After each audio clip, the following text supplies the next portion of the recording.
So what I want to show you is this is what's called a sales funnel, all right? And how it works is the top is very big, just like the funnels that you would use for your car. And as it goes down, it gets smaller, right?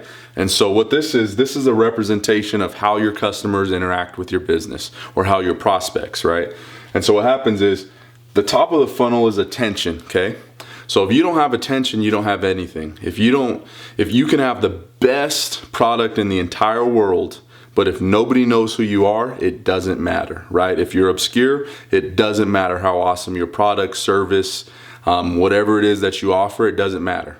So you want to start with attention.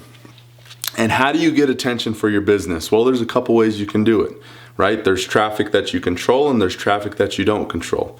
And when I say traffic that you control, that's when you're running paid ads. So that's Facebook ads, Instagram ads, LinkedIn ads, Twitter ads, YouTube ads, Google PPC ads, Google display ads. There's all these different type of ads that you can use to get attentions. And that's traffic that you control. And then there's traffic that you don't control, right? That's someone, sees a post that you share on Facebook or Instagram, they tag a friend in it, or they share it on their page, and now you get attention that you didn't pay for. And so that's basically the step one, right? So there's all these people out in this space on the internet roaming around, and your job is to capture their attention, whether with something that you control or something that you don't control, okay? So that's step number one on the sales funnel. Step number two is engagement, okay? And engagement is, okay, a customer now notices you and now you want them to interact with you, right? Maybe they're the ones that are sharing your post, or maybe they're the ones that are commenting, or maybe they're the ones clicking on your PPC ad, right? So that's engagement. Once you've taken a customer, you captured their attention, and now you got them engaged, the next step in the sales funnel is to collect their information. And this is where you start seeing big misses with local businesses versus the big corporations, okay? And so when I say collect information, there's two things you can do. Number one, and what I would highly recommend, is collect their information by giving something of value in exchange for their email address, phone number, name, at least two of the three of those. So you can do name and phone number, name and email address, whatever's going to be most important to your business, but you have to collect two of the three of those. And the other option is what's called pixeling them, right? And so pixeling them is this. Imagine walking into an Apple store, you're looking around, you're in the market, and then when you leave, right before you leave, Apple drops a little cookie in your back pocket. And so everywhere you go throughout the rest of the day, Apple knows. Apple knows where you're at. Apple knows what's going on, and they can show up here and they can show up there in different forms. So what a cookie is we set it up on your website or on your landing page, and that allows you to keep your product, your brand, your service, whatever it is, in front of customers for the next couple days, for the next couple months, for the next couple years, however you decide to retarget them. But that's the other way you can track customers. And I know some of you guys hate it. You're like, oh, that's that annoying stuff that I see after I go to Amazon and then I see it on Facebook. Well, here's the thing. You can be a spam person that's always like, buy my product, buy my product, buy my product. That's what rookies do. Okay, that's what rookies do. That's what people that don't understand value do. If you're a professional and if you really want to bring value to your customers, what you do instead of that is, okay, they went to your website, they saw you, and now they're on Facebook or Instagram later. And what you do is you give them something of value, right? So instead of targeting them with, hey, come in and buy, you say, hey, this is something you can do in order to achieve this outcome, right? So if you're a chiropractor, you would say, hey, these are 10 things you can do at home to fix lower back issues. Or if you're a personal trainer, you say, hey, here are 10 exercises that are going to give you the most bang for your buck, right? Or whatever your industry is, right? You're a massage therapist. Hey, try pressing this point on your finger. Give value, right? Make customers understand that your brand is not just about selling to them, but you actually care about them as an individual, as a human being, right? Prospects are people, right? Leads are people. You got to remember that when you're marketing in your online business, or not in your online business, but when you're marketing your business online. So once you've collected information, Now the question is, what do I do with it, right? So I have these people's email, I have these people's phone number, and so what am I supposed to do with it, okay? And so it's obvious. Now that you have their information, now you're lucky because you no longer have to pay to keep getting in front of those people, right?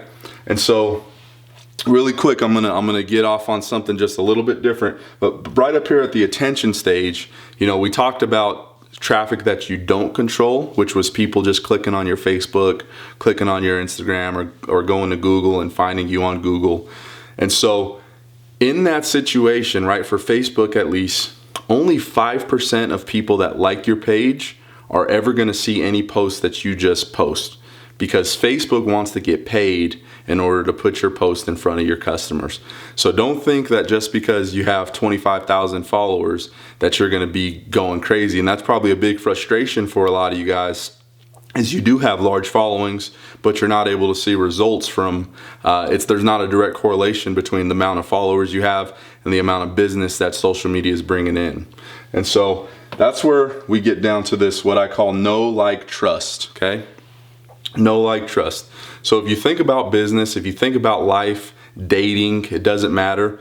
In every situation, we work with people that we like, right? And we work with people that we know, and we work with people that we trust. And those are the 3 requirements for us to be able to work with someone. We have to know, like, and trust them. And so once you've collected their information, now you start building that relationship with them. And there's a couple ways to do that.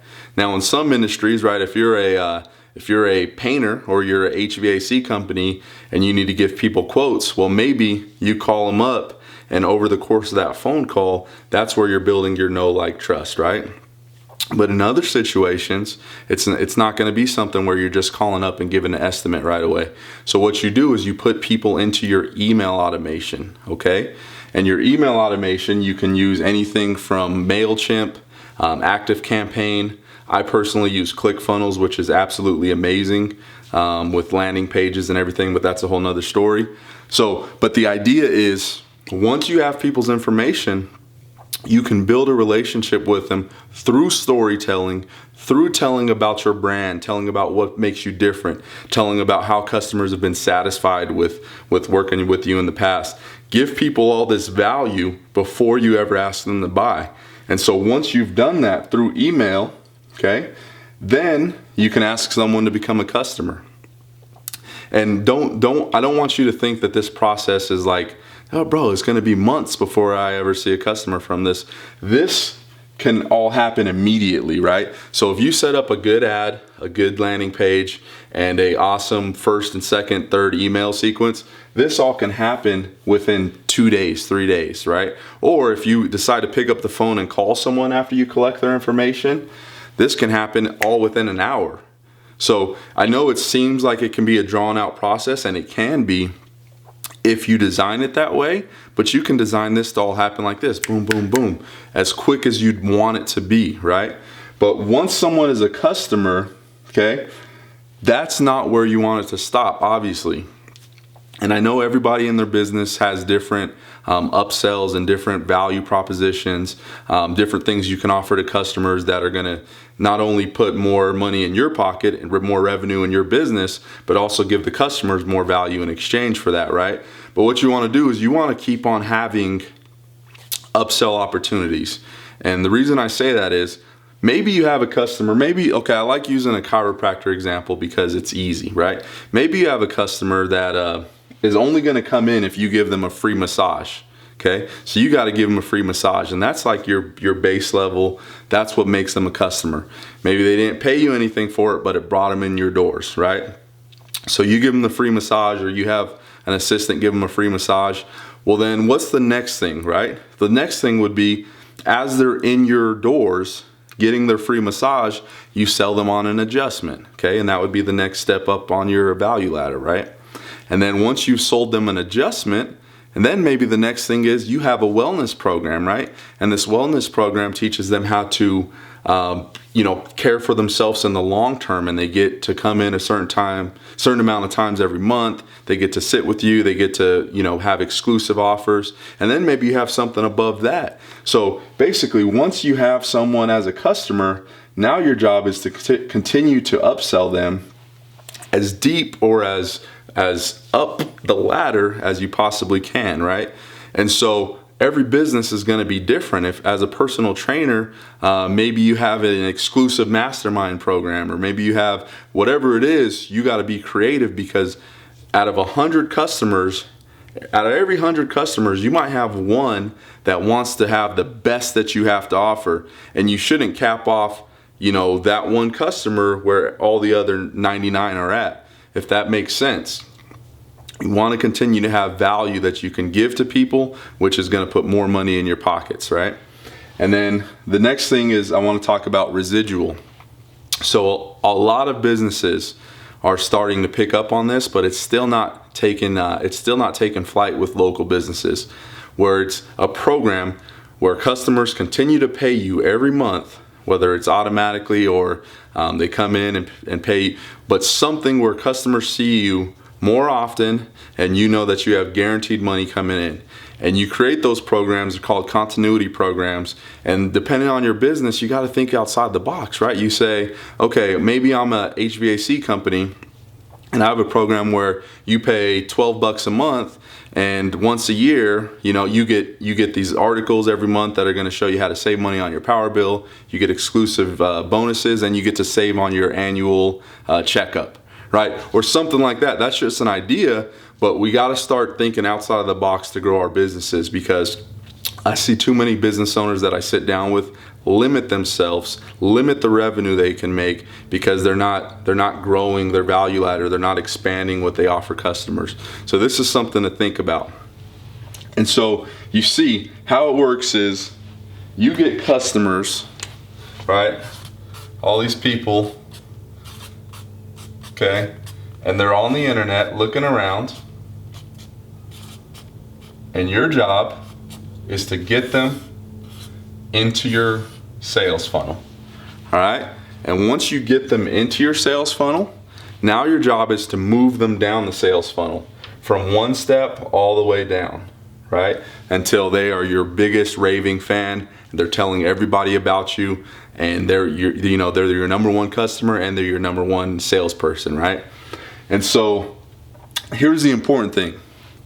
This just doesn't happen, right? If this just happened, everyone would do it. And so what you have to do is you have to put systems in place for every step in this funnel, right? So you have to have a system for getting people's attention. You have to have a system for getting people to engage with you. You have to have a system to collect information. You have to have a system for your emails or phone calls or whatever it is. You have to have a system for getting people to become a customer, right? Versus just a prospect or just someone that likes your business. Then you have to have a system for upsells and a system for residual. So it seems so simple because it is, but there's a lot of work that goes into it. There's a lot of work that goes into it. And so the reason I sent you this video is twofold, okay? First and foremost, I wanted to show you how this works, and I want to give this to you absolutely free. Spent a lot of money, spent a lot of time learning how this works, learning to do this, setting it up and testing for my customers. But secondly, I just want to tell you this. I spent 7 years in big corporate sales. I'm not chasing anybody that doesn't want or need help. Okay, it's just that simple. That's not what I do. But what I will do is provide value, and if you need help or if you are interested in learning more about this, feel free to reach out to me. If you click the button below, you can send me an email. We can talk, we can discuss it, but I'm not gonna chase you. And I'm sorry, that's just my philosophy. I know people like being courted and it feels good. Now, if we sit down in a meeting, I'll treat you awesome, because that's just the type of person I am. I am 100% customer service driven, but I have an awesome team of people that really enjoy doing these things for you guys. I have some customers that if you talk to, they'll really tell you they enjoy the relationship they have with myself and my team. And if you need any help, or if you could use this in your business, even if you just want to learn more about it, I don't charge for that kind of stuff. I just want to help. So let me know. Feel free to email me below or schedule a time for us to sit down and talk. I wish you the very best in your business. I hope to hear from you soon, and I'll talk to you later. Bye.